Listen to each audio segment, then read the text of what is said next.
মানুষেরা কাছে গিয়া কয় এত সুন্দর চেহারার অধিকারী, আর যে কোরআন উপরে দুনিয়ার কোন মানব রচিত কোরআন না, দুনিয়ার কোন মানব রচিত কিতাব না, এত সুন্দর কোরআন তেলাওয়াত, এত সুন্দর কোরআন তেলাওয়াত যিনি করে, আর এত সুন্দর চেহারার অধিকারী যিনি, তিনি কখনো পাগল হইতে পারে না। আর দেখেন কেমন সুন্দর, আবার কোরআনও তেলাওয়াত করে। কি তেলাওয়াত করে? ইয়াসিন, আল্লাহু আকবার। ওয়াল কুরআনিল হাকীম, আল্লাহু আকবার। ইন্নাকা লামিনাল মুরসালিন, আল্লাহু আকবার। সিরাতিন মুস্তাকিম।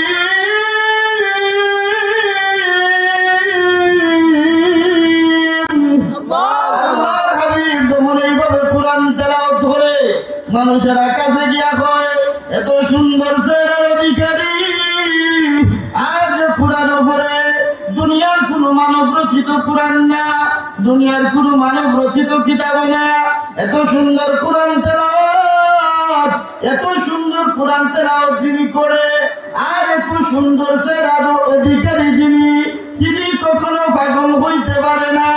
তখন সময় লোকেরা আল্লাহ নবী রাহমাতুল লিল আলামিনের প্রেমে পড়ে যায় এবং মক্কার কাফেররা কোরআন শুনিয়া নবীজির প্রতি ঈমান গ্রহণ করে পড়ে লা ইলাহা ইল্লাল্লাহু মুহাম্মাদুর রাসূলুল্লাহ। জোরে জোরে বলেন সুবহানাল্লাহ। সুবহানাল্লাহ। তাহলে আবুল আহাব হিংসা করছে, আবুল আহাব হিংসা করছে, নবীর বিরোধিতা করছে, আল্লাহ নবীর ইজ্জত বাড়াইয়া দিছে, নবীর কাছে ওই মানুষগুলারে মুসলমান বানাইয়া দিছে। ঠিক কিনা জুড়ে কর? ঠিক। তাহলে বেঈমান কাফেররা হিংসা কইরা লাভ হইছে না লস হইছে? লাভ। হিংসা করার কারণেই তো তারা নবীর কাছে গেছে, যাওয়ার পরে ঈমান আছে। ঠিক কিনা বলেন? ঠিক।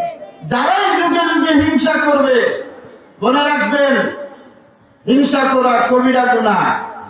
হিংসা যারা করে এটা এমন একটি গুনাহ, যে গুনাহটা আপনার নেক আমল যেগুলো আছে আপনি জীবনে বোঝ করছেন। হাজী সাহেব, কি সাহেব?